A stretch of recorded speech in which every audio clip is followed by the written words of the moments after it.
Ya,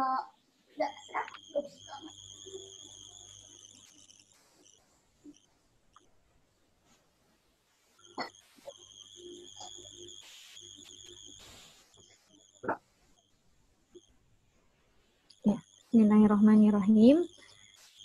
Izinkan saya membuka kajian ini dengan pantun. Setelah minum gelas diletakkan. Jangan lupa syukur dan sembahyang. Assalamualaikum saya ucapkan. Mari mulai kajian dengan rasa yang senang. Bismillahirrahmanirrahim. Assalamualaikum warahmatullahi wabarakatuh. Waalaikumsalam warahmatullahi wabarakatuh.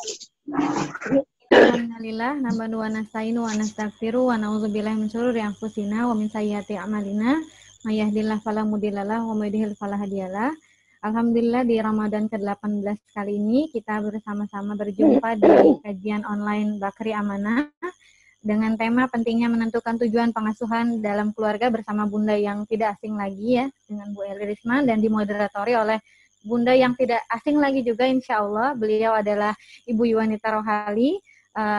Jika yang belum kenal, saya perkenalkan terlebih dulu. Beliau adalah Director of Finance PT Petromain Energy Trading, kemudian CFO Bakri Energi Internasional, Dewan Pembina Komunitas Pengusaha Muslim, dan Ketua Yayasan Islam Madinah Bayana. Nah, sebelum kita memulai kajian kali ini, kita akan sama-sama teman-teman Bakri Amanah mengajak seluruh peserta kajian kali ini untuk berbagi bersama di program Bakri Amanah. Programnya antara lain yang difokuskan kali ini adalah program ketahanan pangan bunda-bunda dan ayah sekalian. Di program ketahanan pangan kita kali ini ada program dapur umum yang menyasar ke panti-panti asuhan yang hari ini banyak yang belum berbagi. Nah, di program yang dikhususkan adalah program traktir makan yatim dan duafa. Nah, itu nilainya 25.000 per paket. Nah, bunda-bunda ini di sini insya Allah masih bisa berbagi di rumah dengan Bakri Amanah, bisa klik donasi lewat rumah ya. Ntar insya Allah akan di-share oleh teman-teman admin. Langsung saja, bunda-bunda kita mulai kajian kali ini dengan membaca lafaz basmalah. Bismillahirrahmanirrahim. Saya serahkan kepada Bu Yuwanita Rohali selaku moderator. Kepada beliau, kami persilahkan.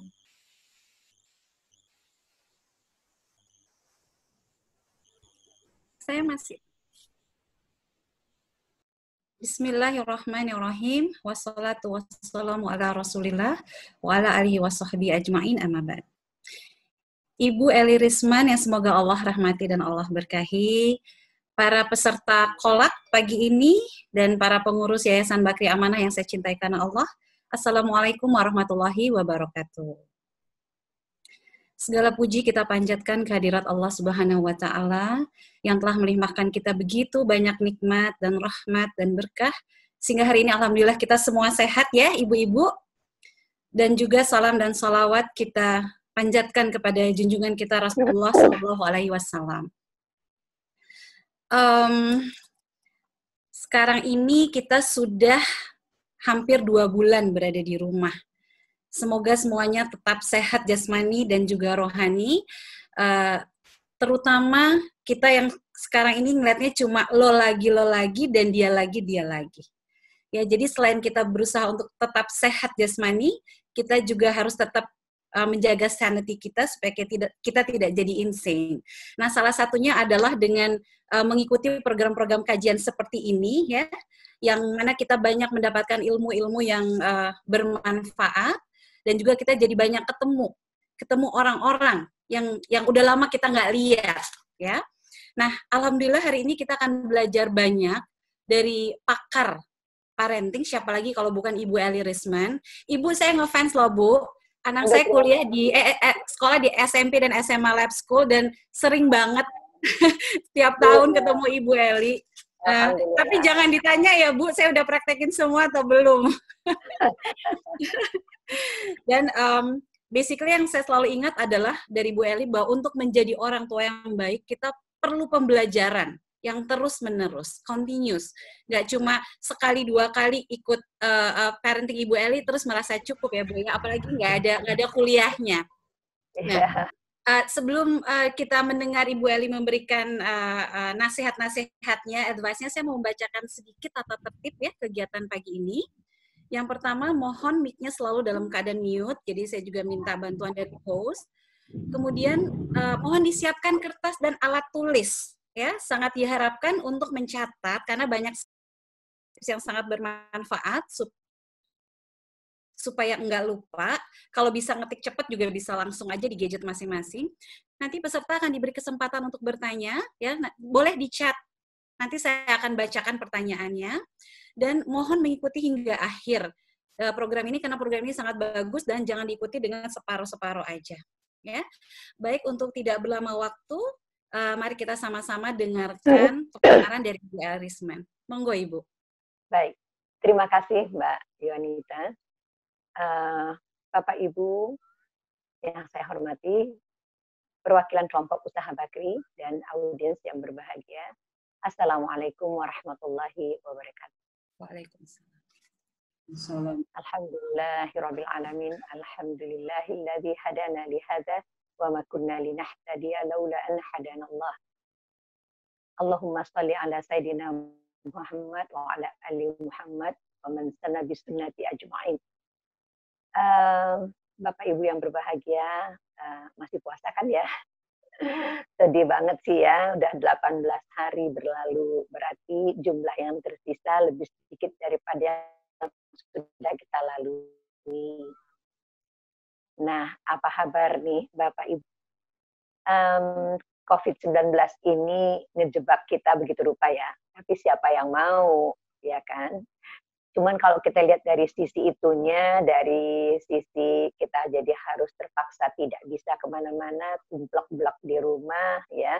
Jadi semua sekarang jadi kelihatan, ya kan? Kekurangan kita dilihat anak, kelebihannya juga, kelebihan dan kekurangan anak kelihatan sama kita, terutama pasangan, ya. Yang mungkin selama ini komunikasinya pendek-pendek, ya, tergesa-gesa. Sekarang sebetulnya kita punya banyak sekali kesempatan untuk memperbaiki banyak sekali hal, ya. Tapi umumnya kan sebetulnya saya ingin sekali kalau waktunya memadai. Cuma ini kan kita dikasih waktu cuma 1 jam, 30 menit penyampaian saya dan 30 menit tanya jawab kurang lebih. Nah, sulit sekali sebetulnya bagi saya waktu ini untuk bisa tadi yang Mbak Yonita bilang kondisi yang seperti ini sesungguhnya menimbulkan banyak emosi negatif, ya nggak sih? Pertama takut, ya kan? Takutnya macam-macam. Jadi cemas, anxiety. Terus kemudian karena takut kita jadi melakukan hal sesuatu yang berulang-ulang. Cuci tangan, anak terima parcel, terima kiriman Gojek, pakai tangan kiri, gitu. Terus udah taruh di situ, jangan dipegang-pegang lagi, cuci tangannya, kalau nggak ambil gunting-gunting, cuci tangannya, cuci guntingnya, gitu. Sehingga Profesor Malik Babikir Badri itu tokoh psikologi internasional yang memperkenalkan pertama sekali psikologi Islam di dunia, orang yang pernah bekerja di Tavistock Clinic, sekarang udah keliling dunia, menjadi dekan di mana-mana, end up di Turki pada usianya 80 sekian tahun. Itu mengatakan penyakit yang psikologis yang ada setelah ini adalah anxiety dan obsessive compulsive disorder.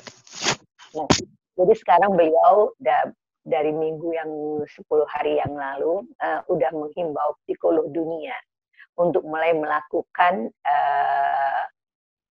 pemikiran-pemikiran dan pembaharuan dalam teknik, ya, dalam keilmuannya juga, gitu. Bagaimana menghadapi ini psikolog dunia ya. Jadi mulai dari Indonesia ke Rusia ya, itu kumpul semua.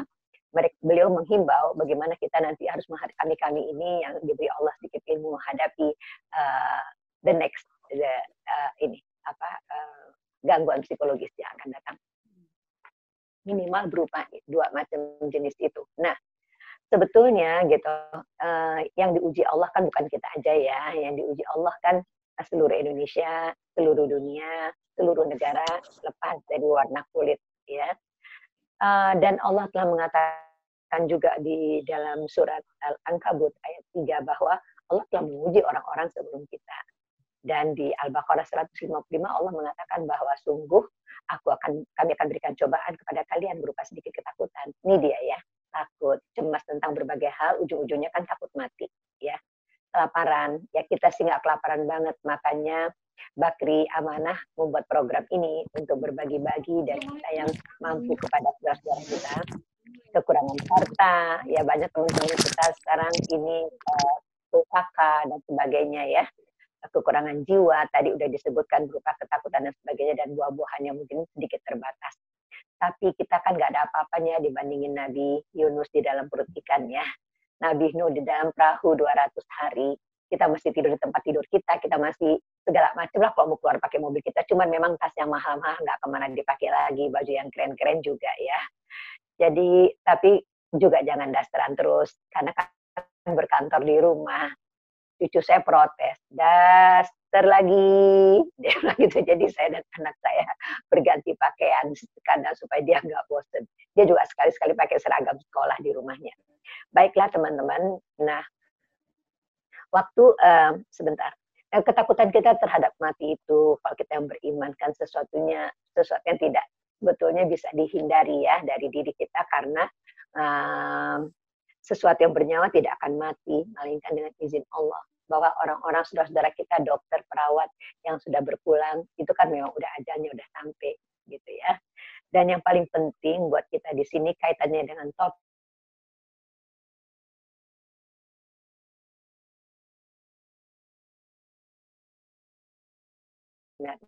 takwa kepadanya. Jangan sekali-sekali kamu mati ya, melainkan kamu dalam keadaan Islam dan takwa. Itu Ali Imran 102.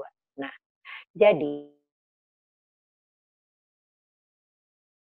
sebetulnya harus ada sesi untuk kita pas kecemasan itu, sehingga pusat perasaannya tidak begitu penuh dan bagian berpikir otak bisa berfungsi dengan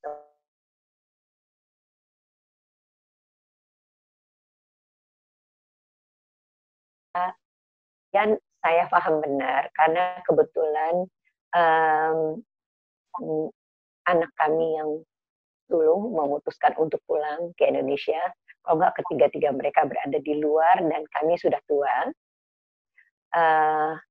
memang dibutuhkan gitu loh, anak dan cucu yang serumah.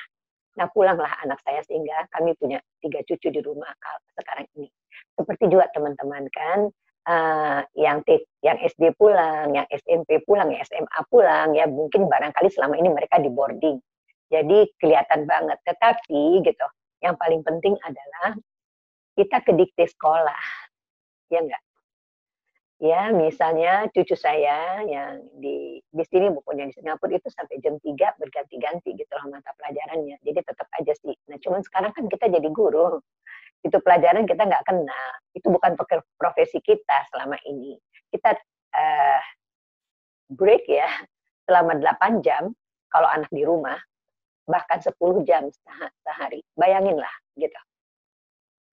Apalagi kalau buat teman-teman yang bekerja gitu. Lebih panjang jamnya. Saya di mana-mana di berbagai kota.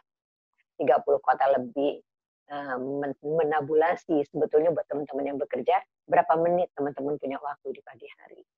Berapa lama teman-teman tinggal ketemu anak, ya, Bapak Ibu, berapa menit di sore hari. Ya, apa yang bisa dilakukan sebagai orang tua terhadap anak di sisa-sisa waktu. Itu. Nah, sekarang gitu, sehari-hari pun kita udah didikte sekolah karena kita takut banget tentang masa depan anak kita. Ya, dan kita pikir satu-satunya jalan adalah reputasi akademik. Dari mana itu? Dari saya.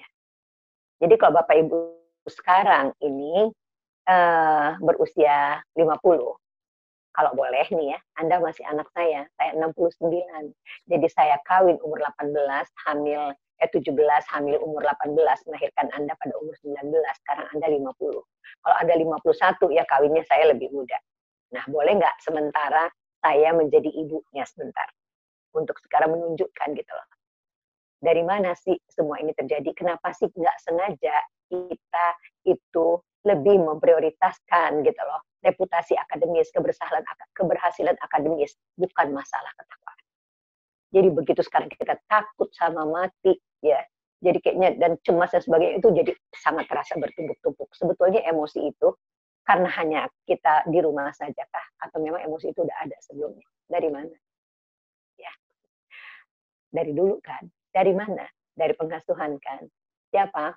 Tokohnya. Mama kan. Sama ayahmu kan.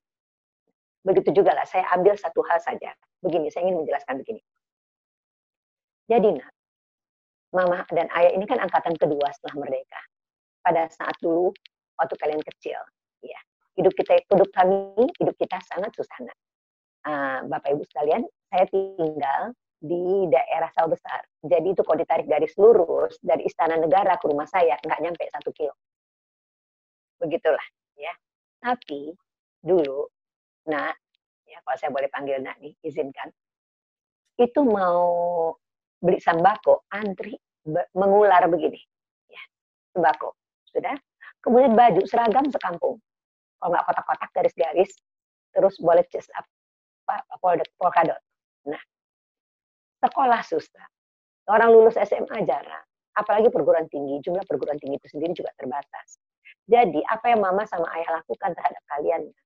Kami berusaha keras sekali supaya kamu, nak, buah hati, mama dan ayah, jangan hidup seperti kami.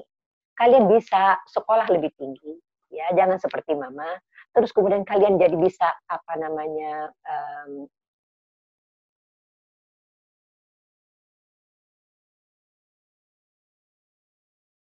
bisa yang mama sama ayah.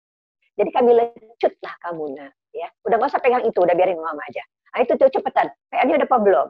Ya, untuk itu tuh mama menggunakan berbagai macam kata-kata yang sebetulnya kalau mama punya waktu, mama tanyain kamu pasti nggak nyaman, ya. Memerintah, menyalahkan, meremehkan, membanding-bandingkan, ya. Ada 12 gaya. Kenapa? Semata-mata untuk keberhasilan akademik. Itu, nak, jadi wiring di sinimu.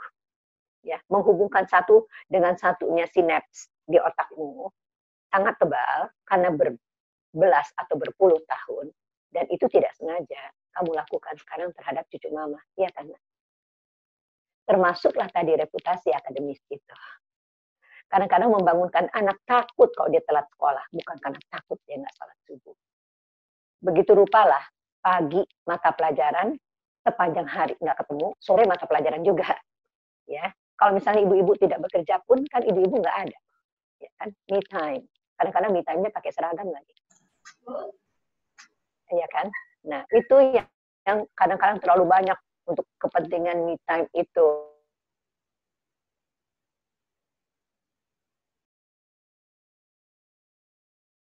Mengalami debt dalam uang bayarannya. Utang uang bayaran tunggakannya tinggi sekali. Dan itu nggak akan terlepas gitu loh dari yang hal-hal yang tadi saya bilang itu. Balik ke situ. Nah, kenapa kita begitu? Satu adalah karena masa lalu, karena wiring, karena salahnya angkatan mama, supaya mama nggak menyalahkan kamu. Tapi masa mau begini terus, dunia ke depan akan sangat berbeda sekali, ya, sangat berbeda sekali. Dan untuk itulah kita duduk sekarang di sini mempersiapkannya. Jadi dulu tujuan pengasuhan mama itu cuma seperti itu, ya, lebih bertumpu kepada keberhasilan akademis, kebahagiaan dunia, gitu, dan itu saling memperbanding-bandingkan antara anak. Saya, Bapak Ibu pernah menulis sebuah sajak panjang sehari di tahun 2040, which is belum kejadian sekarang. Sekarang ini ramalan yang diduga untuk 2040 udah amat sangat luar biasa. Saya menceritakan dalam sajak itu bagaimana kalian, nak, ya, yang tertekan sama mama pada harapan reputasi akademis, akhirnya menderita berbagai macam hal. Karena orang yang stres, imunitasnya menurun. Ya. Kemudian perasaan itu, pusat perasaan penuh, ketegangan luar biasa. Dia kirim ke otak, ya. Gitulah umpamanya diumpamakan dengan cara yang gampang. Dikirim ke otak. Di sini juga otak bilang, gila, gue nggak tahan. Dia udah pikun, ya, udah banyak saraf-saraf yang putus saking tegangnya. Dia masuk ke kamar mandi, contohnya. Terus dia bilang, gue ngapain ya ke kamar mandi ya? Tadi kan gue udah wudhu, gitu. Dan banyak hal-hal lainnya. Lempar lagi ke pusat perasaan. Pusat perasaan kan tadi udah lempar ke otak, ke bagian berpikir. Kok jadi balik lagi ke bagian perasaan? Jadi dia nggak tahan, dia lemparlah ke bagian dia kan penguasa secara otonom. Lempar semua ke organ-organ di bawah dia. Ya, yang bekerja otomatis, lambung bekerja otomatis, jantung bekerja otomatis, semuanya. Orang yang lemah lambungnya sakit lambung, ya, pergi ke dokter lambung, KGEH sekalipun ya, super spesialis KGEH misalnya, sudah internis KGEH, obatnya 4 macam, nggak sembuh, iya kan? Mulai ada gangguan jantung, gangguan ini, gangguan itu, semua tubuh yang lemah mendapatkan kiriman tekanan perasaan dari sini, itu malfungsi. Minimal nih, gatal-gatal. Pergi ke 4 spesialis kulit, ya, alatnya 10, nggak sembuh. Orang yang sakit bukan yang gatal, bukan kulitnya, yang sakitnya di sini, gitu. Nah sekarang ibu nggak bisa membayangkan generasi ke depan ini kalau kita tetap bertumpu seperti itu dalam situasi COVID, ya, ibu nggak kenal anak-anak, nggak kenal ibu nggak kenal ayah, ayah nggak kenal anaknya, ayah bekerja di semua bakri company, high level situasi kerjanya, nggak ada bunyi, nggak ada suara, sunyi. Sekarang yang satu teriak, yang satu berantem, yang satu bilang papa, ya, ntar dulu papa ini, cukup papa lagi rapat. Cobalah tegangnya, ya. Padahal anak ini seeking love, seeking attention, yang selama ini tadi itu hanya dapat sisa-sisa di pagi hari dan sisa-sisa tergesa-gesa di sore hari atau di malam hari. Jadi itulah ya, jangan-jangan anak-anak juga mengalami banyak gangguan fisik sebetulnya oleh karena gangguan psikisnya yang tidak tertanggungkan. Pelajaran ini sekarang ini gila banget, luar biasa beratnya, ya. Kelas 3 aja atau kelas 4 matematika seperti Anda udah tahu, dibikin belajar tentang faktor, kemudian faktorisasi dari tentang faktor. Bayanginlah mau jadi apa sih gitu. Saya juga, kita supaya nggak terjebak di sini, luar biasa. Jadi karena Anda takut anak Anda tidak sukses tadi secara akademis, wiring dari mama, maka kalian leskan lagi, lesnya mata pelajaran. 8 jam udah sekolah, lesnya mata pelajaran lagi. Can you imagine if you there? Anda di tempat itu, gimana coba? Belum kita ntar ngomongnya, ya kan? Nah, kenapa ini cuma terjadi? Satu, karena pengalaman masa lalu. Kedua, riset yang saya lakukan kira-kira 6 tahun yang lalu. Ketika banyak sekali masalah, orang tanya bolak-balik itu lagi, gitu. Sebetulnya permasalahan terletak pada dia, pada Anda, pada kita selaku orang tua, ya, yang nggak bisa melepaskan tadi itu masa lalu, semua emosi-emosi negatif di dalam diri kita itu. Padahal dari pengasuhan mama tentunya nggak semua yang negatif karena banyak yang positifnya juga, tapi kalah jumlah. Jadi jarang muncul yang positifnya itu tadi. Baiklah. Jadi sebetulnya sudahlah kita melakukan itu, harusnya kita tidak melakukan lagi kepada anak kita. Apa boleh buat? Karena itu udah otomatis. Nah, jadi kembali ke riset tadi, saya terkejut sekali gitu loh. Saya melakukan qualitative study, focus group discussion, bentuknya ibu-ibu 25-40, punya anak TK sampai SMP, bekerja tidak bekerja, kelas sosial dari A ke C. Saya nggak mengambil D, terlalu susah. Nah, hasilnya yang pertama sekali yang sangat mengejutkan saya adalah ternyata pasangan muda tidak merumuskan tujuan pengasuhan. Maka jadi dia terbawa-bawa sama apa yang udah ada di sininya, yang dia dapatkan pada saat dia kecil. Ya, the inner child within you. Gitu. Nah, jadi gitu loh. Bagaimana dia mengasuh, bagaimana temannya mengasuh, bagaimana saudaranya, dan satu dengan yang lain saling menekan gitu, ya.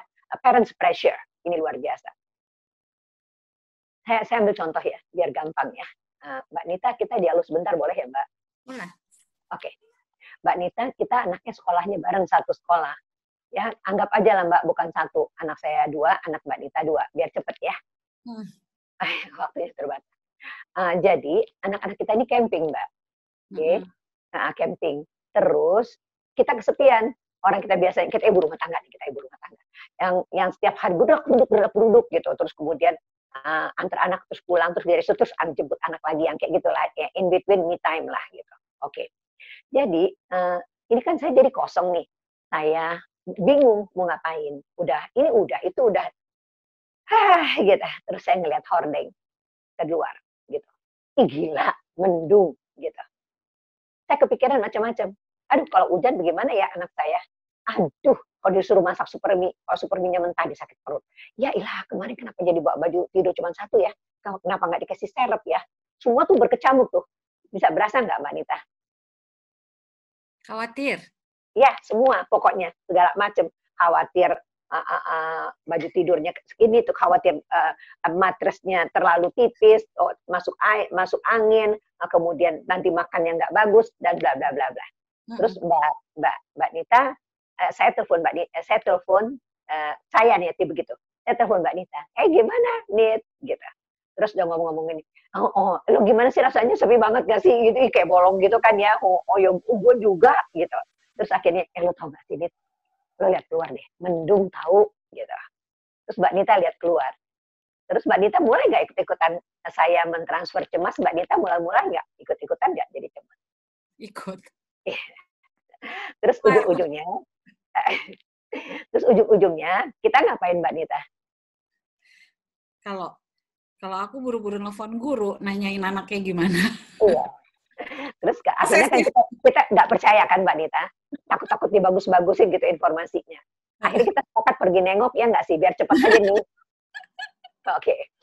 Terus gini kan Mbak Nita, kan nggak enak kalau saya sama Mbak Nita doang kan, gitu aja. Ya deh Nita ya, lo ngajak si Pulan ya, ayo gue nelfon si Sari ya, si Tanti sama si Firda ya, gitu. Jadi kira-kira Mbak Nita berapa mobil yang pergi? 3. Isinya berapa? Minimal 5, ya kan? Oke, ketemu di mana ya? Janjian. Janjian ketemu depan McD. Beli McD-nya nggak sekalian? Beli oleh-oleh bawaan. Oke, ada yang bawa TV, Mbak. TV kecil. Karena itu nanti pas sampai di sana jam tayangan anak ya, bayangin. Ya. Jadi, gitu. Sampai ke sana, mendung nggak? Di sana mendung nggak? Belum tentu. Iya, hujan nggak, Mbak? Enggak. Oke. Anak-anak bilang apa? Kelihatan maknya datang. Mama ngapain sih datang ke sini? Iya kan? Nah, jadi kenapa ini bisa sama? Karena selalu bertumbuh di pusat perasaan. Jadi satu orang yang keliru itu menularkan kekeliruannya kepada yang lain sehingga terjadi berjamaah keliru. Ya. Saya punya false beliefs. Kan false belief saya kan salah. Bahwa kalau hujan di sini, hujan di sana. Bahwa anak saya nanti kekurangan ini, itu kan kepercayaan ada di dalam kepala saya yang salah semuanya. Oke, saya menularkan ke Mbak Nita terus berangkai. Jadi tapi karena kita begitu, jadi societal false beliefs. Itu yang terjadi selama ini gitu, gampang sekali dibentuk gitu berbagai macam hal yang seragam. Oleh karena gitu loh, mohon maaf, minta ampun kepada Allah, kita nggak menggunakan pikiran kita lebih banyak daripada perasaan kita. Dari mana salahnya? Dari mana? Nah, oleh karena itulah persiapan pernikahan juga kurang, apalagi persiapan untuk menjadi orang tua. Satu di antaranya adalah pasangan muda dari riset tersebut tidak merumuskan tujuan pengasuhan. Karena waktu kita terbatas, saya langsung ya ke tujuan pengasuhan. Nana, saya minta maaf tadi buru-buru, jadi saya lupa berterima kasih nih pada Bakri Amanah untuk semua kesempatan ini. Terima kasih Mbak Nita dan teman-teman semuanya. Terima kasih telah hadir hari ini. Terima kasih bersedia dengerin nenek-nenek ngomong pagi-pagi. Ya. Nah, terima kasih buat Nana, staf saya di rumahnya juga gitu yang mau berbagi sharing slide ya, biar ada variasi sedikit daripada liatin muka keruk-meruk terus udah keriput. Oke. Nah, jadi tujuan pengasuhan dari hasil riset tersebut yang saya rumuskan, Bapak Ibu yang saya muliakan, adalah sebetulnya gitu, target pengasuhan kita bukan sukses secara akademis. Tapi karena kita ini Muslim terutama, harusnya semua agama sih, adalah menjadikan anak-anak kita hamba Allah yang takwa, yang berakhlaknya mulia. Dari sanwai Rasulullah dikirim ke dunia ini, gitu ya, adalah untuk memperbaiki akhlak. Jadi akhlak dulu gitu, bukan gelar dulu, ya, bukan kehebatan dan keberhasilan akademis gitu. Dan ibadahnya baik, ibadahnya sempurna kalau bisa. Itu dulu. Kenapa? Karena penciptaan kita ini memang untuk itu. Ya, A'udzubillahi minasyaitonir rajim. Wa ma khalaqtul jinna wal insa illa liya'budun. Jadi nggak diciptakan setan jin pun sekalipun ya jin sekalipun ada manusia, kecuali menjadi penyembahannya Allah saja.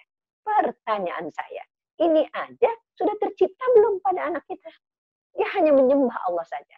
Kurang-kurangnya dulu angkatan saya mendidik kalian untuk menjadi penyembah hanya Allah saja. Banyak benar sekarang kita dengar berita.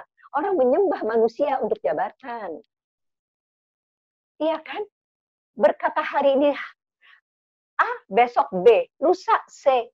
Nggak punya integritas. Ya, padahal yang diperlukan itu bukan jabatan dan pangkat. Derajat hidup. Jabatan dan pangkat bisa kamu beli, anakku. Derajat hidup hanya Allah yang kasih. Ya, itu. Jadi nggak masuk. Kenapa? Tadi salah mama. Jadi kok sekarang kita udah ketahui begini ya, terpulang kepada Anda. Satu, itu. Kedua, semestinya dengan semua pengalaman hidup kita, yang kedua adalah kita siapkanlah ya anak-anak kita menjadi calon istri sama calon suami. Ya, ini karena reputasi akademis begitu masuk jadi keluarga, lihatlah benturannya.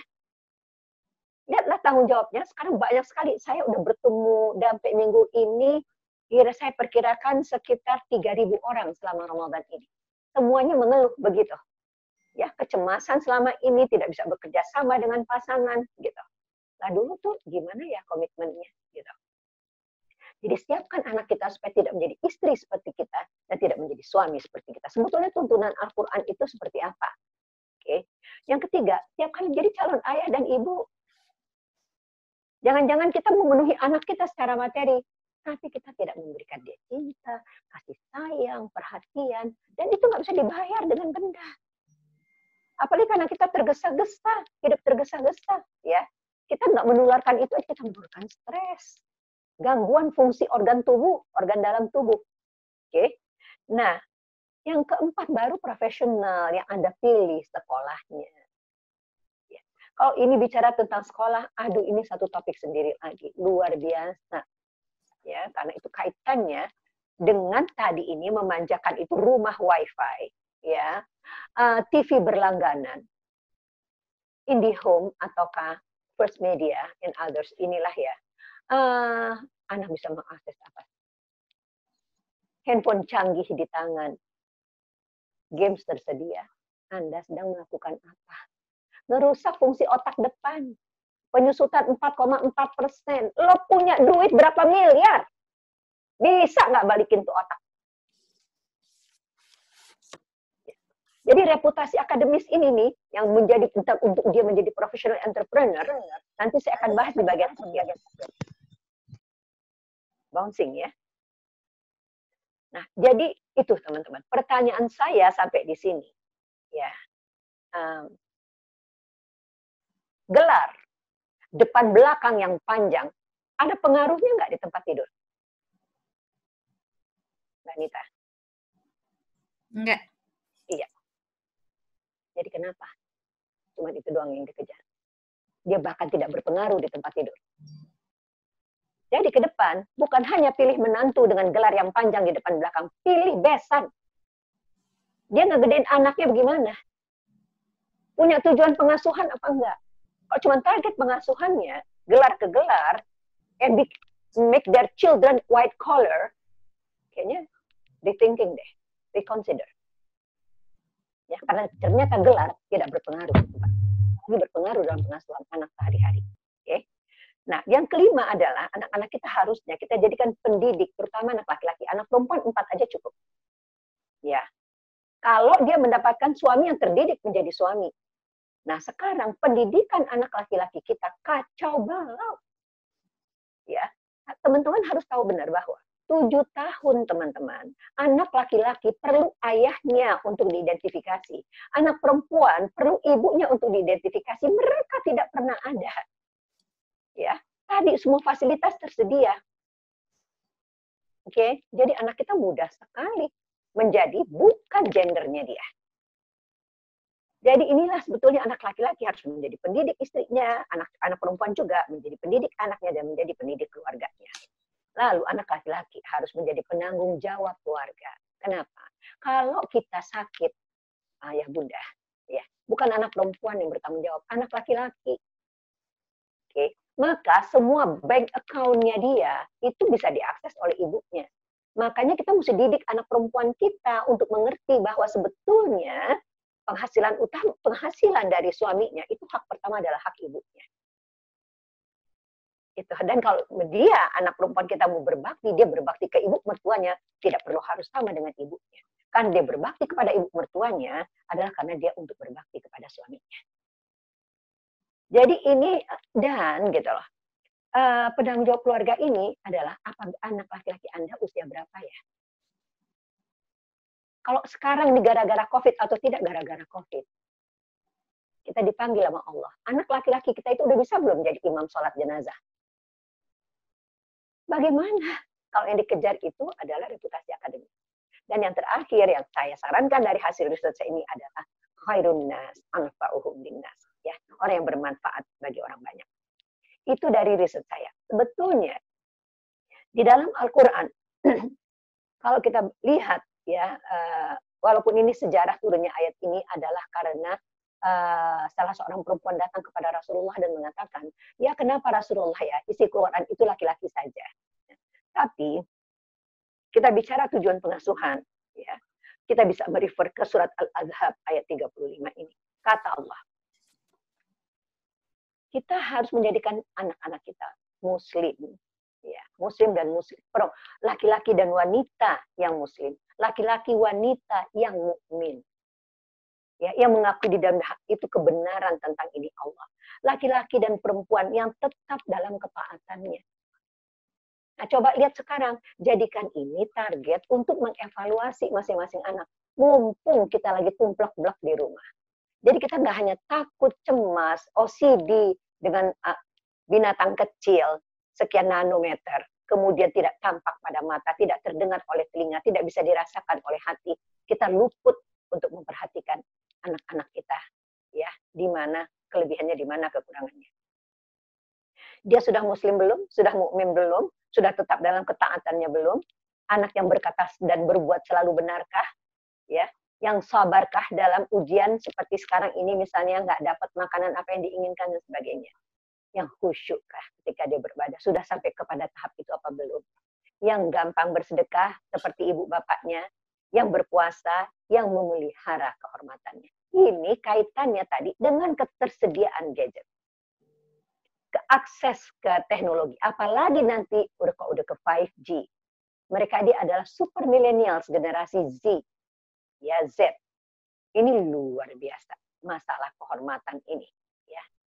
Lalu dan yang banyak menyebut Allah, karena hanya orang-orang yang beginilah ya yang akan mendapatkan ampunan dan pahala yang besar di tengah persaingan nanti yang sangat luar biasa. Ya, nanti kita bahas sedikit. Saya baru mendapatkan video yang kalau misalnya teman-teman juga saya harapkan pasti sudah mendapatkannya. Saya akan berbagi sedikit tentang itu. Oke. Jadi teman-teman, tadi yang tujuan pengasuhan berdasarkan riset, yang ini berdasarkan Al-Quran. Lengkap melengkapi. Yang mana teman-teman mau jadikan prioritas silakan. Tapi ada konsekuensinya. Allah mengatakan dalam surat Al-Ahzab yang berikutnya. Ya. Dan tidaklah pantas bagi laki-laki yang mukmin dan perempuan-perempuan yang mukmin apabila Allah dan Rasul-Nya telah menetapkan suatu ketetapan akan ada pilihan yang lain bagi mereka tentang urusan mereka. Udahlah Allah kasih tahu nih teman-teman bapak ayah bunda yang berbahagia nih, seperti ini harusnya target pengasuhan itu. Masih Anda pikirkan yang lain, ya. Ada pilihan yang lain, kata Allah. Barang siapa yang mendurhakai Allah dan Rasul-Nya, maka sungguh dia telah tersesat dengan kesesatan yang nyata. 3 slide ini, Bapak Ibu, dalam waktu yang pendek ini, saya harapkan dengan segala kerendahan hati bisa menjadi alat evaluasi, ya, sehingga merubah suasana di rumah aja ini, ya, menjadi berkah dan bahagia. Nah, kenapa ke depan beda sekali? Habis COVID ini aja insya Allah, nggak tahu lah misalnya Juni atau September atau tahun depan, ya, suasana udah berubah. anak-anak menyesuaikan diri lagi dengan sekolah, mungkin akan ada pembantu di rumah lagi, kemudian makanan nggak pesen kayak Gojek itu lagi. Kan sekarang bisnis ke depan itu nggak bisa dibayangkan. Sekarang aja misalnya beberapa full Zoom yang saya ikuti, syaratnya donasi makanan. Tapi harus pakai Gojek. Ya, kenapa? Karena perlu bukti. Jadi boleh dikasih ke sopir Gojeknya atau boleh disuruh kirim ke orang lain dan orang itu menerima dari sopir Gojek itu, gitu. Itu yang kayak begitu. Dan ada modus-modus banyak sekalian, tentu kita tidak bahas. Bayangin ke depannya, bisnis, kata menurut seorang ahli, itu namanya menjadi decoupling. Mungkin udah terima ya videonya. Yaitu keterlepasan dari masa lalu. Bukan kayak bisnis yang ada sekarang, tapi juga bukan yang akan datang. Karena dia merupakan sebuah bentukan baru dari bisnis tersebut. Dan banyak luar biasa. Di 2030 saja itu akan ada 40 bisnis baru yang saat ini tidak dikenal sama sekali. Ya, dan TV menjadi seperti dinosaurus. Kenapa? Karena 5G itu dipasarkan ke dunia. Sehingga tahun 2021 saja, ya benar, 2021 saja 50% gadget dunia itu berbasiskan 5G. Speednya 10 kali lebih cepat dari 4G. Dan 5G ini berbasis satelit mengcover luas area, tidak ada blank spot. Di 2022, perusahaan-perusahaan telekomunikasi internal kita bisa punya pasar cuma tinggal 50%. Nah, bayangin itu. Ya, TV nggak laku karena YouTuber menjadi new content, YouTube menjadi new TV. Nah, generasi Z ini udah sangat hyper connected. 2030 mereka 25% menjadi angkatan kerja bisnis baru yang belum tidak bisa kita bayangkan. Di 2045 anak generasi Z ini 75% ada menjadi angkatan kerja, 40% mereka memegang kekayaan dunia. Nah, sekarang apa yang harus kita lakukan? Kalau kita masih tetap di sini saja. Ini kan usulan saya, ayah bunda yang berbahagia, untuk membuat merumuskan ulang sekarang juga. Di tengah kita sedang bersama-sama ini, rumuskanlah tujuan pengasuhan baru. Jangan berpegang yang lama. Dia nggak makan buat ke depan. Untuk sekarang ini aja, ini udah nggak benar. Iya kan? Nggak benar. Nggak benar menurut Allah. Bukan menurut Eli Rizman. Saya memfasilitasi saja. Ya, apalagi 2021, apalagi 2030. Ketika Anda menjelang usia saya, sakit sekali melihat anak kita tidak di jalan Allah. Anak kita bukan penyembah, hanya Allah saja. Tidak berakhlak mulia. Dan tidak bisa kita bayangkan bagaimana ibadah. Jadi mengingat waktu, seharusnya kita selesai jam 11 ya, Mbak? Kalau dihitungnya 11.30? Oh, 11.30. Saya punya 5 menit lagi sebelum tanya jawab kan? Benar nggak Mbak Nita? Boleh. Oke. Jadi, ayah bunda yang berbahagia, itulah yang ingin saya sampaikan hari ini. Sebuah upaya untuk menengok ke dalam diri sendiri. Ya, nggak mau blaming ayah bunda yang sebetulnya keliru adalah generasi saya yang mengasuh Anda atau generasi nenek Anda ya yang pejuang kemerdekaan. Oke, yang juga lebih susah lagi hidupnya, makannya juga bekatul, belum tentu dapat nasi, bajunya sempet goni gitu ya. Dan sebagainya. Ya. Kemudian sekarang Anda tidak sengaja melakukan apa yang dulu mama sama ayah keliru melakukannya dengan Anda. Oleh sebab itu, salah satu jalan keluarnya adalah banyak-banyaklah sujud. Ini Ramadan. 12 hari terakhir. Ya. Mari berubah. Kamu tidak bisa berubah tanpa kamu. Ya. Banyak sujud dan berdoa untuk meminta agar Allah memaafkan mama, agar Allah meminta ampunkan mama terhadap semua kekeliruan yang mama lakukan terhadap kalian. Ini saya tutup pertemuan kita ini, ayah bunda, dengan membacakan surat ayat 159 dari surat Ali Imran. A'udzubillahi minasyaitonirrajim. فبما رحمة من الله لنت لهم ولو كنت فظا غليظ القلب لانفضوا من حولك. Kalau bukanlah karena rahmat Allah, kita nggak mempunyai kelemah lembutan di dalam hati kita. Tapi karena pengalaman hidup kita tuh jadi bersikap kasar, hatinya mengerah. Lamfaddu min haulik, berpencarlah mereka dari kamu. Ya. Itu yang terjadi, anak nggak mau mendekat. Kalau dia mau pulang, dia lama-lamain. Kalau kita ajak ngomong, suaranya tinggi, karena kita juga suaranya suka tinggi. Lamfaddu min haulik, nggak mendekat. Bayangkan kalau nanti di hari tua, anak nggak ada yang mendekat sama kita. Jadi bagaimana caranya? Fa'fu anhum. Ya, maafkanlah. Wastaghfir lahum. Minta ampunkanlah. Wasawirhum fil amr. Ya. Bermusyawarahlah. Fa'idza azamta. Apabila kau bersungguh-sungguh, fatawakal 'ala Allah. Bertawakal kepada Allah. Innallaha yuhibbul mutawakkil. Jadi tentulah memaafkan mama dan meminta ampunkan ayah mama kepada Allah. Dan kamu bisa bermusyawarah dengan mama, bukan hal yang gampang. Jangan bermusyawarah, nanya ngomong aja, sekarang ini jarang bisa terjadi. Ya kan? Nah,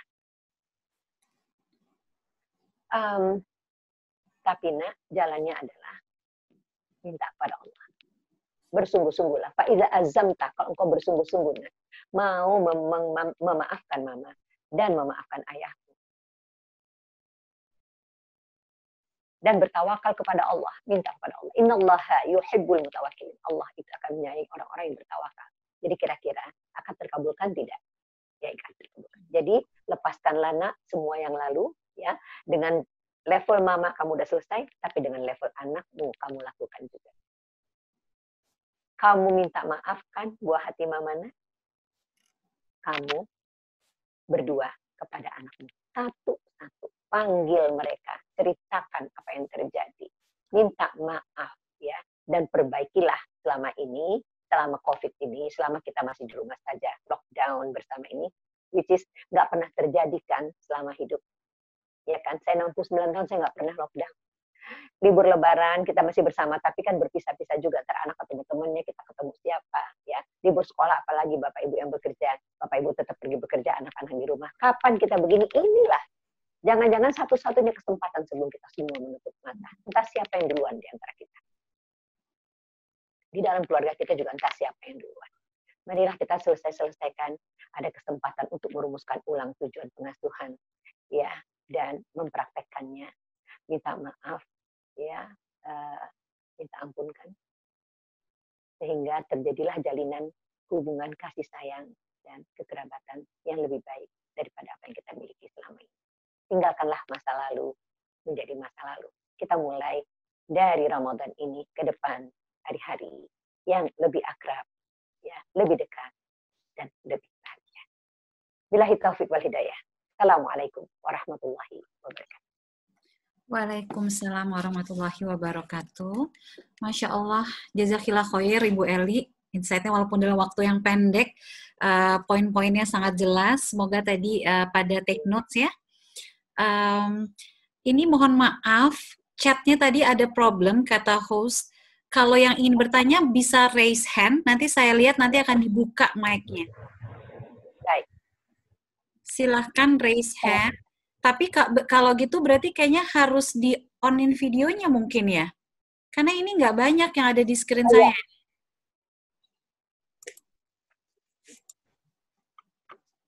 Saya ikut aja, Mbak. Iya. Sembari nunggu yang raise hand, udah ada ini. Aryo Maulawi. Ini Mas mungkin ya. Mas Aryo Maulawi mungkin dibuka ini, di-unmute.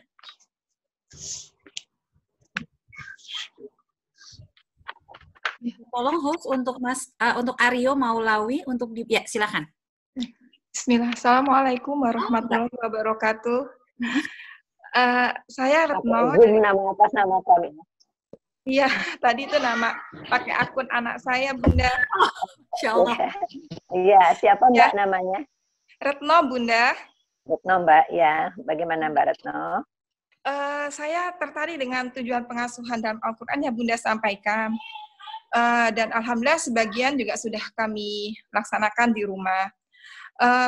Tetapi, ya Alhamdulillah. Tetapi yang kami rasakan itu, anak kan sekolah. Antara program sekolah dengan program di rumah ini kan ada beberapa yang memang sejalan dan kadang ada yang tidak gitu. Bagaimana menyiasatinya, Bunda? Anak Anda sekolah di sekolah negeri, swasta Islam, atau internasional? Swasta Islam. Kok bisa ya nggak sejalan? Maksudnya begini. Didetailkan. Iya, kalau kami di rumah kan lebih mengedepankan anak itu untuk belajar Al-Quran. Kemudian juga untuk mengajari adabnya, kami banyak bacakan kisah-kisah dari sahabat atau ulama atau dari sirah seperti itu. Dan kami tidak pernah mengajarkan pendidikan umum kepada anak kami. Tapi kalau di sekolah Islam ini kan tetap ada pelajaran umumnya itu, Bunda. Kadang ada tugas, PR, segala macam seperti itu. Ya, itu kan sesuatu yang wajar ya. Yang Mbak rasakan nggak pasnya itu di mana? Nggak mungkin di sekolah Islam, nggak ada sirah, nggak ada Quran, nggak mungkin. Bertentangannya di mana? Yang pelajaran umumnya itu, Bunda. Kenapa? Anak saya. Jadi kalau gitu Anda masukin Mbak Retno, kalau Mbak Retno masukin anak Mbak Retno ke pesantren sekalipun ada mata pelajaran umum. Saya nggak paham pertanyaan Mbak Retno. Jadi homeschooling aja. Ya, sekolah yang nggak ada memberikan itu, namanya juga sekolah. Dia harus tunduk pada aturan Diknas, Mbak. Oh begitu. Berarti Ana harus kembali memberitahu anak, karena kan kami dahulukan agama. Jadi kalau saya potong Mbak Retno, anaknya umur berapa sih? Itu dulu yang saya tanya. 10 tahun. Masa 10 tahun nggak bisa belajar matematik, belajar ilmu alam dan sebagainya? Bisa Bunda, tapi karena dia gangguan, dia ada fokusnya kan sangat pendek. Jadi kami dahulukan belajar agama daripada belajar umumnya begitu. Persoalannya apa? Anaknya kadang nggak mau belajar pelajaran umum itu, Bunda. Ya, berarti bukan hanya di attention span-nya yang pendek, mungkin anak Anda ada gangguan lainnya, gitu loh. Sebab itu juga kelihatan dari sikap Anda. Begini nih, ya, Mbak Nita, mohon maaf kalau Mbak Nita masih memoderate ini. Saya minta Mbak Nita, teman-temannya bertanya berikutnya, 1, menyebutkan nama, kemudian usia anaknya, jenis kelamin, baru pertanyaan. Pertanyaannya tolong singkat, tolong terumuskan dengan baik, ya. Gini ya, semua orang bisa begini tangannya, Mbak Retno? Iya, bisa, sudah. Oke, saya tumpahin air ya, genggam. Bisa nggak, Mbak Retno? Bisa nggak? Enggak. Mbak Retno bisa nggak menggenggam air? Enggak bisa. Kenapa nggak bisa, Mbak Retno? Karena dia akan keluar dari celah-celah tangan. Betul. Jadi sikap kita, keyakinan kita, kepercayaan kita, itu nggak bisa Mbak Retno simpan tanpa mengalir. Dia tampak lewat mata, dia tampak lewat ekspresi muka, tampak dalam kata-kata. Dari ekspresi itu Mbak Retno nggak suka anak Mbak Retno belajar mata pelajaran umum. Anda yang menularkan ketidaksukaan itu. Bagaimana kita mau, tunggu sebentar, bagaimana anak kita mau melakukan sesuatu kalau kita punya sikap berkebalikan? Anda memantulkannya lewat bahasa tubuh. Jadi sekarang pertanyaan tetap kembali begini. Yang mesti dibetulin siapa? Saya. Oke, selamat bekerja Mbak Retno. Next, Mbak. Jazakumullah. Baik. Kemudian Ayu AR. Baik, silakan Mbak Ayu. Ini saya urutkan berdasarkan urutan ngangkat tangannya ya. Kebetulan di sini alhamdulillah udah terurut. Baik, terima kasih banyak tim Iya kan Mbak Nita? Sudah dibuka. Sudah dibuka. Ya. Oke, terima kasih. Silakan Mbak Ayu. Assalamualaikum warahmatullahi wabarakatuh. Waalaikumsalam. Alhamdulillah senang sekali, ini pertama kalinya saya join dengan Bunda Eli. Dari dulu tuh mau ikut sulit banget. Alhamdulillah Mbak. Langsung Mbak. Anak saya tertarik sekali tadi ketika Bunda Eli bicara mengenai dari perspektif yang ideal. Anak saya usianya dua-duanya laki-laki, satu kelas 8, berarti 14 tahun, satu lagi kelas 5 SD, sekitar 10 tahun. Nah, kondisinya adalah saya berpisah dengan papanya sejak 10 tahun lalu, gitu. Dan sampai sekarang, jadi kami anak-anak itu kan jadi tidak ada sisi perspektif yang ideal dan normal, gitu ya. Nah, saya mohon masukan dari Bunda Eli, karena setelah 10 tahun berlalu, memang trauma itu belum bisa hilang. Dan alhamdulillahnya sih saya coba tekan ego saya bahwa saya tetap memberikan jatah papanya untuk bisa bersama anak-anak, dan saya tetap tinggal dekat dengan rumah papanya. Keren. Harapan anak-anak mau akses kami berdua kapanpun bisa gitu. Cuma ada trauma yang saya takut sekali anak-anak saya trauma terhadap rumah tangga, trauma terhadap satu tujuan ibadah yang hakiki bahwa masa depan mereka sebagai seorang pemimpin di keluarganya, begitu Bunda. Oke, Mbak, saya keprihatin ya Mbak, tapi juga saya mengapresiasi ya, Mbak luar biasa bisa menekan ego Mbak sedemikian rupa untuk anak-anak. Barakallahu fiik. Semoga Allah melimpahkan rahmat dan keberkahan petunjuk dan rahmat Allah. Ya, jadi gini, saya berdoa Mbak dapat jodoh lagi. Yang kedua, ini Ramadan. Oke Mbak. Mbak cemasnya bukan terhadap itu, bukan terhadap nanti anak-anak tidak begitu mempunyai sikap yang negatif terhadap berkeluarga, gitu. Bisa jadi, ya. Tapi sebetulnya Mbak mempunyai cemas yang lain, yang sebetulnya lebih gede, yang saat ini nggak mungkin Mbak sampaikan.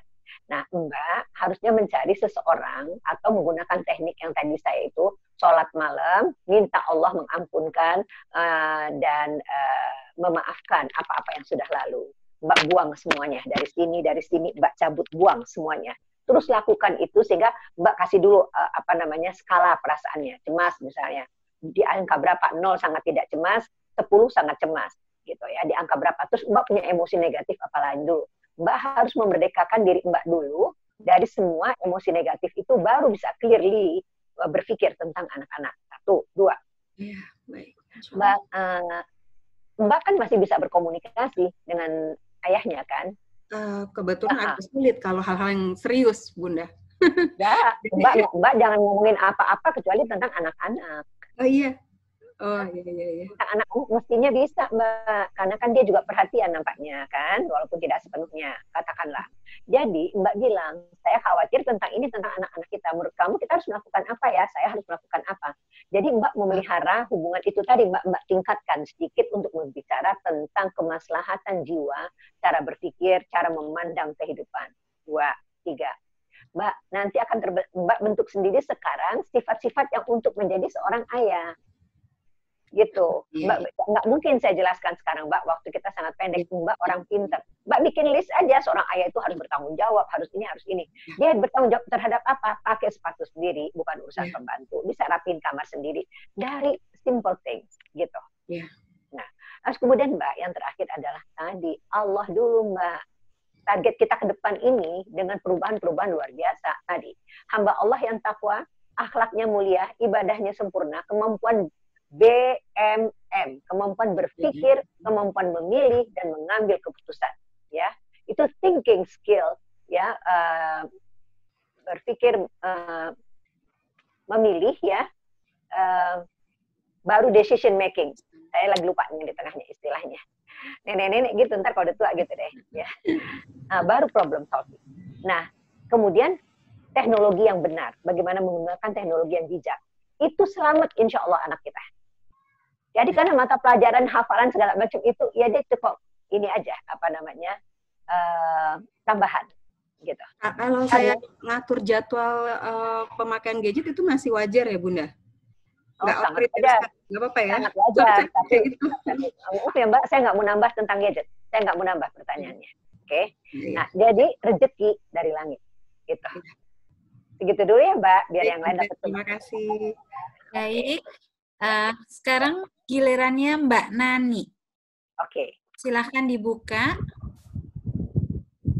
Ya, Assalamualaikum warahmatullahi wabarakatuh. Warahmatullahi wabarakatuh, Mbak.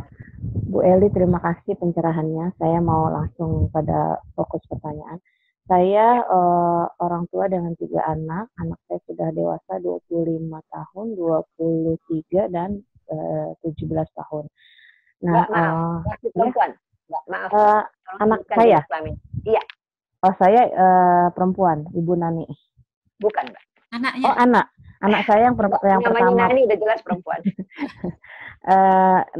Perempuan yang pertama, yang kedua laki-laki, yang ketiga perempuan.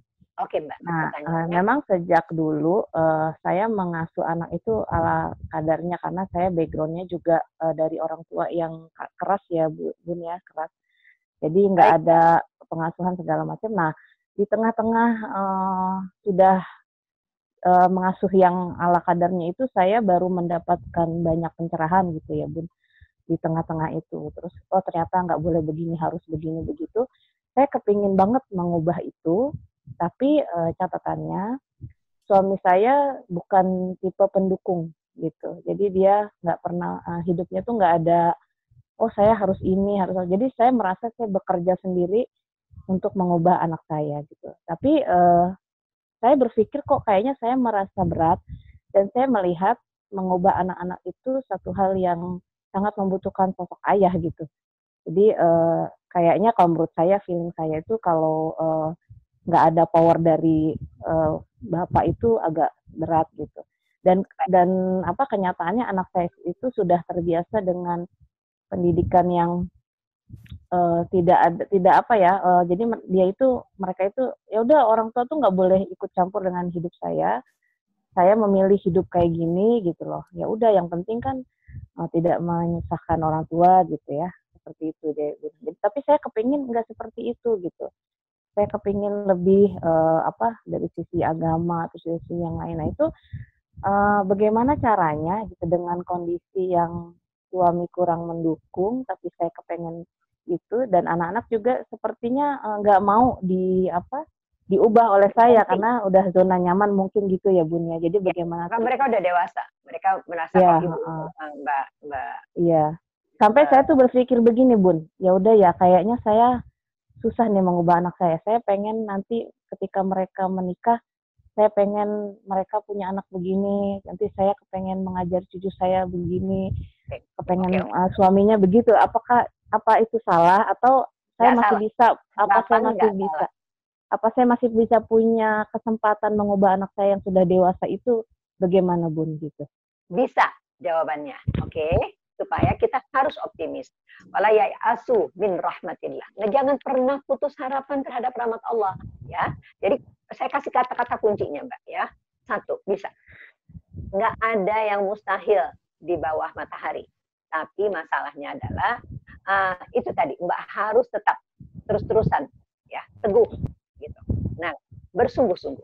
Allah itu melihat ikhtiar hambanya. Jadi dalam segala apapun yang kita lakukan itu kesungguh-sungguhan sangat perlu. Dan ini Mbak, nih, berpegang teguh pada Allah. Itu dulu ya. Nah, ini puncanya adalah ayahnya kan, gitu. Kedua, harus disadari, Mbak udah sadar ini terlambat, tapi tidak ada Mbak sebetulnya kata terlambat. Tetap ya. 1, Mbak masih serumah kan dengan ayahnya? Iya, masih. Oke, Mbak, ini tipsnya yang saya mau kasih. Kalau mau ngomong sama Bapak, kata seorang ahli, ini saya ngomong sama Mbak Nani, saya ngomong sama semuanya, karena sekalian deh gitu ya. Kalau mau ngomong sama suami, pertama, 1, boleh catat teman-teman, 1, pilih waktu. Ya. 2, isunya harus kritis. 3, kalimatnya harus pendek-pendek. Tidak boleh satu kalimat berisi sampai 15 kata. Jadi kurang dari 15 kata. Udah belum nih? Iya. Yang keempat, gunakanlah kalimat bertanya. Oke, sekarang pertama. Kapan, ini kalau seandainya waktunya panjang, saya akan nanya, kapan waktu yang tepat untuk ngomong sama suami? Ada yang bilang malam. Dia udah kecapean, pagi-pagi, dia buru-buru. Ahli itu mengatakan bahwa kalau ngomong sama suami itu setelah melakukan hubungan badan. Relax dari ujung rambut ke ujung kaki. Nah, terus ngomong, isunya harus kritis. Misalnya, bagaimana ya, yang kritis nih, bagaimana ya kalau anak kita nggak mau kawin? Bagaimana ya kalau anak kita suka sejenis? Apa yang kritis? Bagaimana ya kalau waktunya yang tidak bisa kita kendalikan dengan gadgetnya, anak kita mengalami kerusakan otak depan yang sesungguhnya membedakan manusia dengan binatang.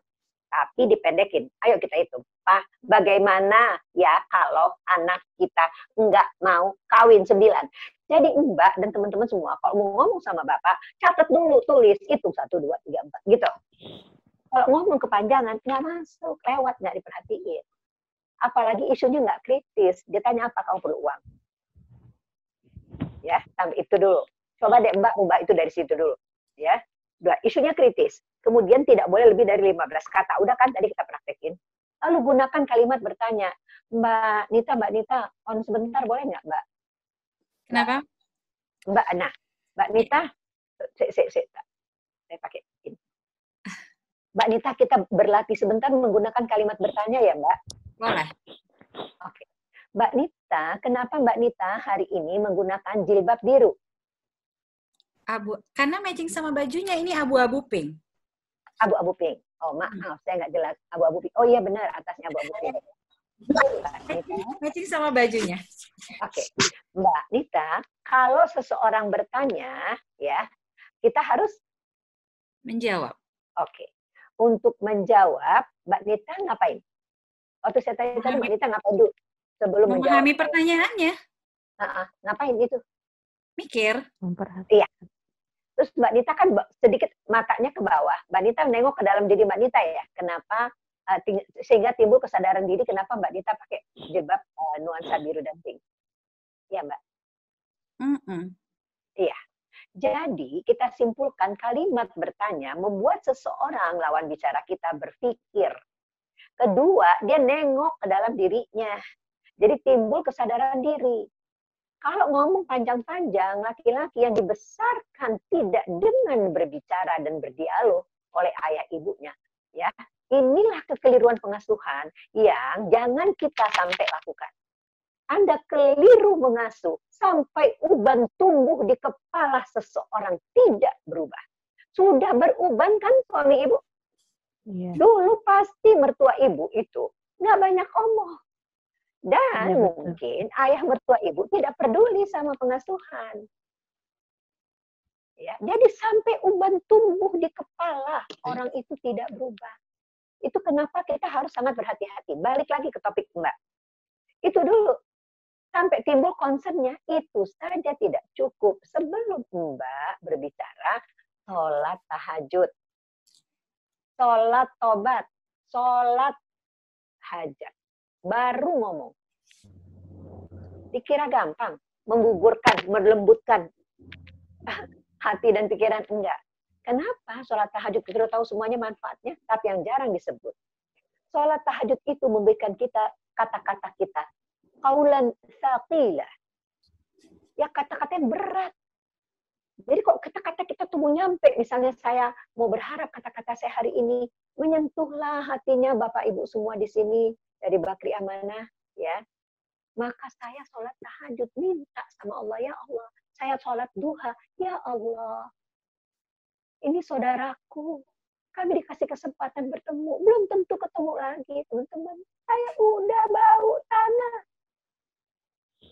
ada COVID, nggak ada COVID, ya, jadi baru kita ngomong, jadi kita minta hati dan pikiran suami itu kita dilembutkan dan minta tidak boleh berputus asa terhadap rahmat Allah, Bu, Mbak, ya, terus aja. Jadi isu penting apa dulu yang Mbak lihat sekarang berbahaya buat anak-anak, anak kita udah nggak bisa kena omongan kita. Jangan bilang kita udah salah berapa lama, nggak kena. Ya. Nah itulah latihan ini dulu sampai tembus, insya Allah tembus, insya Allah Mbak Nani sama Bapak akan bisa bekerja sama dan akan panggil anak satu-satu, minta maaf. Yang mulai ngomong harus Bapak, duduknya harus di kursi 3 seat, ayahnya, anaknya ini, ayahnya ngomong dulu, terus ibunya, terus minta maaf berdua pada anak, udah salah, supaya mereka bisa melakukannya pada anaknya. Gitu. Ya, ada 2 hal penting dari permintaan maaf. 1, emosi jadi reda. Tadi yang dia bilang, nggak usah ikut campur deh mama, itu nggak akan begitu lagi insya Allah. Ya. Yang kedua, anak jadi belajar, oh kalau salah minta maaf ya. Itu suami-suami yang nggak pernah minta maaf sama semua kesalahannya, dia nggak pernah punya contoh ibu bapaknya saling bermaafan. Istri-istri yang keras hatinya ya adalah karena dia nggak melihat ibu bapaknya saling meminta maaf. Dia tidak pernah mendengar cerita tentang ibu dan bapaknya bermaaf-maafan. Jadi kenapa kita turun-temurunkan hal-hal yang buruk? Ya mengalahlah. Tadi ya udah kok segini juga Mbak pasti udah 50-an. Katakanlah menjelang 50 ya gitu. Udah past midlife crisis. Jadi udah haruslah kita nggak takut untuk melakukan sesuatu yang benar walaupun harga diri kita kelihatannya turun. Enggak lah, anak-anak akan lebih menghargai. Begitu ya Mbak Nani, nggak boleh putus asa terhadap rahmat Allah, tetap berjuang Mbak ya, sebelum mata tertutup, sebelum ajal ditarik oleh Allah, maka gitu sebelum ajal sampai, maka Mbak insya Allah anak-anak Mbak harus dibikin di sini berubah menjadi lebih baik, menjadi lebih takwa, berakhlak mulia dan ibadahnya sempurna, hidupnya bahagia. Gitu ya Mbak. Bismillah ya Mbak. Bismillah Bapak Ibu semuanya. Jazakallah Bunda. Kita masih punya 10 menit lagi, Bunda Eli. Tapi sebelum ke next question, ini saya mau sedikit mengajak kepada semua yang ada di sini. Kita di Bakri Amanah punya program traktir makan duafa dan yatim. Kan sekarang kita nggak ada acara bukber kan sama kolega-kolega, sama teman, sama gengs. Gimana kalau bisa di-sharing buat adik-adik yatim, nilai donasinya hanya 25.000 per orang. Nanti mungkin bisa di-share screen sebentar. Insya Allah jika kita memberi makan orang yang berbuka puasa, maka kita akan mendapatkan pahala dari dia yang berpuasa tanpa Allah mengurangi pahalanya sedikit pun. Saya sedikit menyampaikan, ini ada amanah dari Bakri Amanah, mungkin bisa dilihat ini sebentar. Nah, sambil itu bisa dibuka mic-nya Mbak Nadia Ishak untuk pertanyaan berikutnya. Silahkan Mbak Nadia. Ya, Assalamualaikum warahmatullahi wabarakatuh. Terima kasih Mbak Nita dan Bu Eli Risman atas waktunya. Qadarullah, sekarang saya Nadia mencoba menjadi mati. Hilang Mbak Nita, iya. Mati kok ini mic-nya. Mbak Nadia, tolong dibuka lagi mic-nya. Assalamualaikum. Ya, langsung ya Bu, apa ada pertanyaannya? Ya. Oh ya, Ibu Eli, terima kasih Mbak Nita. Mau tanya, saya di rumah ini ada anak yang cukup sulit diatur karena dan sering menjadi gangguan di rumah gitu, dan qadarullah saya menjadi ibu kandung. Jadi agak banyak kebingungan dalam menghadapinya. Apakah ada Mbak Nadia, Mbak Nadia boleh disampaikan putra atau putri dan usianya berapa? Anak siapa itu? Putra, tadi sudah disampaikan, putra 4,5 tahun. 4,5 tahun putra. Sejak kapan? Saya menjadi ibu sambung. Sejak setahun yang lalu. Ibu sambung anak siapa itu? Ibunya qadarullah, rahimahullah, sudah rahimahullah. Ya? Siapa? Itu anak ibunya siapa? Meninggal. Anaknya suami. Apa hubungannya dengan ibu? Anak suami, oke. Saya menjadi istrinya sekarang. Ya baik, cuman 1 orang. Atau punya saudara? Anaknya dari saya 1 orang. Bukan. Ada punya saudaranya ada. Iya. Berapa orang? Dari suami 2 orang. Tapi yang sulit diatur itu, iya. Ini masalahnya putus-putus. Ini masalahnya putus-putus Mbak Nadia. Oke, laki-laki. Oh iya, maaf Bu Eli. Iya. Apa-apa Mbak. Mbak, yang satu lagi laki. Iya, yang satu lagi laki-laki apa perempuan tinggal sama siapa? Perempuan, sama saya juga. Oke, baik. Usia 8 tahun. 8. Anak yang ini, yang laki-laki ini sama kakaknya baik apa enggak? Mbak Nita. Iya. Putus ya? Iya, jadi koneksinya kurang baik. Ya, internet di rumah beliau. Kayaknya. Cuman masalahnya begini, Mbak Nita. Iya. Oke, Ibu Nadia. Oke, Mbak Nita. Kalau saya jawab, beliau bisa mendengar nggak putus-putus? Nih kayak kita nih. Mbak Nadia bisa di-mute dulu. Mbak Nadia, mic-nya tolong di-mute dulu. Tolong host mem-mute Mbak Nadia karena koneksinya kurang baik. Ya, monggo Bu Eli. Begini Mbak Nita, saya bukannya nggak mau menjawab, tapi kalau beliau pun mendengar suara saya putus-putus, kita buang waktu. Saya lebih baik mendengarkan berikutnya. Oke. Kalau gitu mohon maaf ya Mbak Nadia, sepertinya sinyalnya kurang baik. Jadi kita tadi tidak menangkap seluruh pertanyaannya. Kita coba, mungkin ini pertanyaan terakhir kayaknya. Mbak Vera Monika. Tolong dibuka mic-nya Mbak Vera Monika, silakan. Assalamualaikum Bunda. Ya, Mbak Vera. Bunda, saya Vera, 29 tahun. Anak saya laki-laki 4 tahun. Oke. Dia sekarang sudah baru masuk sekolah untuk sekolah internasional dan tidak ada pelajaran agama yang khusus seperti Islam. Nah, poin saya itu adalah kalau dari suami saya memang tidak menginginkan untuk pelajaran sekolah dan mengaji itu di waktu bersamaan. Maksudnya tidak mesti sekolah yang mengajinya fokus. Suami saya lebih menyarankan di sore hari dia masuk TPA atau kita memanggil guru ngaji ke rumah. Apakah itu baik atau tidak ya, Bu? Oke, pertama sekali kayaknya nggak selesai deh urusannya Mbak Vera sama suaminya dalam hal keluarga. Itu selesaikan dulu dong. Oh begitu. Iya, Anda nggak sepakat. Yang satu yang belajar Anda nggak dengarkan saya dulu. Iya baik Ibu Bunda. Karena waktunya terbatas. Baik Bunda. Ya. Jadi kalau dari cara Mbak bertanya dan isi matan dari pertanyaan Mbak belum selesai urusan Mbak sama suami Mbak. Jadi ya. Mbak rumuskan dulu tujuan. Mbak matiin dulu deh mic-nya supaya nggak bouncing. Oke, maaf ya Mbak. Jadi Mbak selesaikan dulu urusan Mbak sama suami Mbak. Rumuskan ulang tujuan pengasuhannya apa. Kemudian tentukan lembaga pendidikan apa yang dimasukin. Gitu loh. Sebetulnya yang mau dikejar apa sih?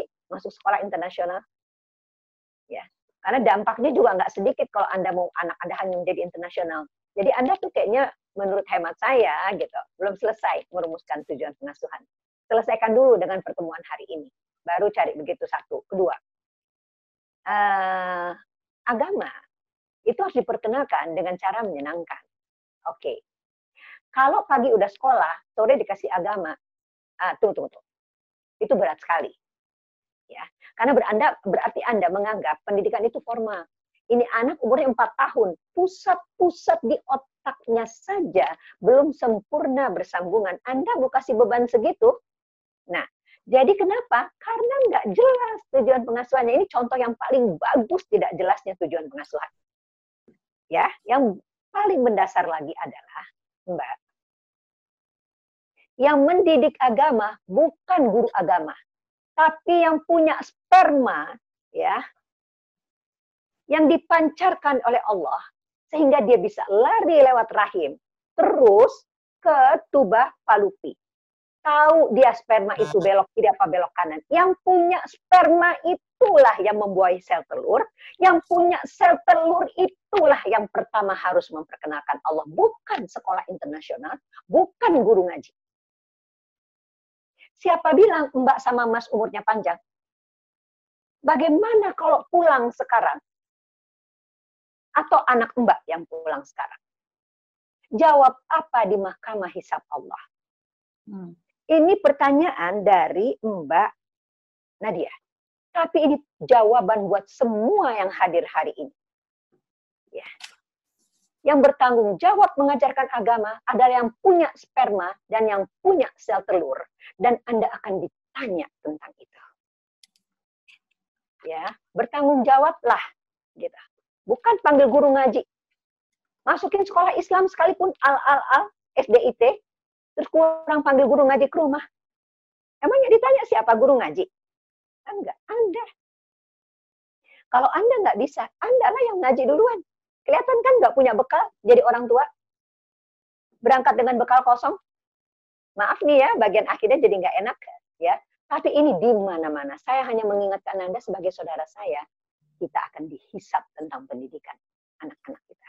Tetap kita disebut tentang amanah yang aku berikan kepada tidak akan bertemu. Lihat sekarang berapa banyak perempuan 29 tahun belum dapat jodoh, Mbak Nadia. Berapa banyak laki-laki seusia suami Mbak belum dapat jodoh. Boro-boro punya anak. Atau mereka udah berjodoh. Sampai bayi tabung dan sebagainya. Anda ya nggak sengaja pembuahan. Tapi siapa yang memancarkan mani itu? Siapa yang membuat sehat sel telur itu? Siapa? Bagaimana memperkenalkan dia yang mempertemukan sel telur dengan sperma dan yang memberikan Anda anak, merubah Anda, status Anda berubah jadi ayah dan ibu. Anda subkontrakkan ke tangan orang. Hati-hati ya. Umur nggak tentu. Jadi sekarang kesimpulannya saya nggak bisa jawab. Jawaban saya itu, Anda rumuskan ulang tujuan pengasuhan. Oke, jadilah orang tua sebelum Anda menjadi yang lain-lainnya. Nah, Bapak Ibu semuanya, teman-teman Mbak Nita yang baik, saya mengucapkan terima kasih, bersyukur kepada Allah pada kesempatan yang sudah diberikan ini. Saya mohon maaf apabila ada cara saya, kata-kata saya yang kurang berkenan. Tolong sampaikan salam saya kepada Mbak Nadia tadi. Yang pertama sekali harus disadari oleh beliau adalah anak ini kehilangan ibunya. Dia perlu waktu. Jadi dia disuruh dekat sama kakaknya. Dan yang paling penting di sini harus adalah hadir ayahnya dalam pengasuhan. Dia bukan tanggung jawab Mbak Nadia. Dia tanggung jawab ayahnya. Karena waktu ibunya tidak ada, sebelum itu dialah orang tua. Sedangkan ini adalah ibu baru. 1, 2. Banyak-banyak membaca bahasa tubuh. Lagi sedih ya, Dek. Lagi marah ya. Tebak aja. Jangan takut salah. Ya. Sapa perasaannya. Karena perasaan bagi seorang manusia sangat penting. Ya, kita terima perasaan, kita kenali dan kita terima perasaannya. Dia merasa seluruh dirinya diterima. Jangan lupa, bagaimana kalau Anda yang kehilangan ibu pada usia Anda sekarang? Bayangkan dia kehilangan pada saat dia sangat. Anak ini membutuhkan banyak sekali pelukan, belayan, ya, dan 2 kuping berfungsi lebih banyak daripada 1 mulut. Oke, Mbak Nita, begitu dari saya, Mbak. Baik. Baik. Terima kasih banyak Ibu Eli Risman atas semua nasihatnya. Saya coba waktu 1,5 jam Ibu Eli. Kita bakal banyak sekali yang bisa kita aplikasikan. Kalau boleh sedikit saya sampaikan apa yang saya catat dari kegiatan kita hari ini. Terima kasih. Ya, tadi Bu Eli menyebut ada 7 tujuan pengasuhan yang pada intinya reminder buat saya juga, jangan menjadikan tujuan profesional dan akademik jadi yang nomor 1 ya Bu Eli ya. Betul, kita jadikan iya, anak kita anak yang imannya lurus, yang ibadahnya baik, akhlaknya mulia. Tadi Bu Eli juga menyebut ada surat Al-Ahzab ayat 35. Jadikan anak calon suami dan calon istri nantinya. Siapkan anak menjadi calon ayah dan ibu, menjadi anak manusia yang bermanfaat. Kemudian bagi anak laki-laki, pendidik anak dan istri, dan menjadi pengayom keluarga besar. Mungkin nanti kita ada session lagi yang kita harus belajar gimana, caranya bagaimana. Kemudian ada reminder juga, mumpung kita lagi bermuhasabah di kala COVID ini ya, jika telah terjadi kesalahan pengasuhan mungkin dari orang tua kita atau dari kita maafkan orang tua kita. Mbak, Ibu Eli dengar? Ibu Eli? Yang lain dengar? Dengar. Baik. Dengar, Bu. Oke. Kemudian kita meminta maaf kepada anak satu persatu. Kita rumuskan ulang tujuan pengasuhan untuk menjalin kerabatan yang lebih baik. Kita tinggalkan masa lalu, kita menuju yang lebih baik. Dan kita mencari derajat hidup, dan itu hanya Allah yang bisa memberikan. Tadi itu poin-poin penting yang saya bisa catat dari pertemuan kita kali ini. Terima kasih untuk semua yang telah hadir, dan kalau boleh saya ingatkan sekali lagi, kita punya program untuk mentraktir anak yatim. Kita alihkan dana bukber kita, itu rekeningnya ada di flyers, ya, ada di flyer ini. Di sini nggak ada di flyer pengumuman acara ini ada. Saya hilang lagi, Mbak. Saya nggak dengar, tadi terputus. Oh, baik. Ibu tadi sampai di mana, Ibu? Nak, Ibu terputus, Nak. Ibu dengar Ibu sekarang? Ibu Eli? Ibu Eli kayaknya koneksinya kurang baik ya. Iya, saya coba hubungin. Iya. Sambil menunggu Ibu Eli bergabung lagi, jadi ini kita punya program-programnya, ya. Mungkin berkenan berdonasi melalui Bakri Amanah. Kami sangat berterima kasih sekali. Semoga semuanya dibalas kebaikannya oleh Allah Subhanahu wa Ta'ala. Bagaimana Mbak Nana? Kita tunggu Bu Eli atau kita tutup saja? Mbak Nana tolong dibuka mic-nya. Nggak apa-apa, kayaknya saya juga belum berhasil terhubung dengan beliau. Baik. Berkenan ditutup langsung, nanti saya sampaikan. Oke, kita tutup. Saya kembalikan ke host. Kalau begitu, Mbak Anissa, monggo ditutup. Ya, alhamdulillahirrahmanirrahim. Terima kasih sebelumnya. Mohon maaf, ada anak saya yang ikut join. Terima kasih Bu Yonita Rohali yang telah meluangkan waktu, subhanallah, untuk menjadi moderator pada kesempatan kali ini. Dan teman-teman peserta yang telah bersama-sama menimba ilmu di Ramadan ke-18 kali ini. Mudah-mudahan Allah memberkahi Ramadan kita dan melindungi keluarga kita, dan mari kita rumuskan tujuan ulang kembali. Mudah-mudahan keluarga kita menjadi keluarga yang jannah, ahlul jannah insyaallah. Amin. Sebelumnya mengingatkan kembali terkait ayo sama-sama kita berdonasi dalam program Traktir Yatim Duafa. Teman-teman boleh mencatat nomor telepon call center Bakri Amanah, mungkin boleh dicatat terlebih dulu untuk bertanya tentang program ini di 0818 0800 1144. Hanya dengan Rp25.000, insya Allah, mudah-mudahan ya, kalau kata Ustadz, mudah-mudahan jadi kunci surganya kita ya. Jangan-jangan dengan 25.000 bisa jadi kunci surga. Amin. Terima kasih Bu Yuwanita, Bunda Eli Risman, dan Mbak Nana yang telah membantu jalannya program kali ini. Teman-teman semua, mudah-mudahan kita menjadi bunda-bunda dan ayah yang dibimbing oleh Allah ya, menjadikan anak-anak kita ahlul jannah insya Allah. Terima kasih. Kita tutup dengan lafaz hamdalah. Alhamdulillahirrahmanirrahim. Istighfar sebenar-benarnya. Astagfirullahaladzim. Subhanakallahumma bihamdika asyhadu an la ilaha illa anta astaghfiruka wa atubu ilaik. Dari kami Bakri Amanah mengucapkan terima kasih. Assalamualaikum warahmatullahi wabarakatuh. Waalaikumsalam warahmatullahi wabarakatuh. Terima kasih Bunda Eli, Bu Wanita. Terima kasih Mbak Nita. Bunda Eli, keren acaranya. Semoga bermanfaat ya buat semuanya ya. Amin. Amin. Selamat berpuasa semuanya. Selamat Dina. Terima kasih Bunda Insya Allah. Eli. Ya. Jazakallah khair Mbak Nita. Jazakallah khair. Jazakallah khair. Semoga sehat-sehat keluarga Mbak. Amin. Amin.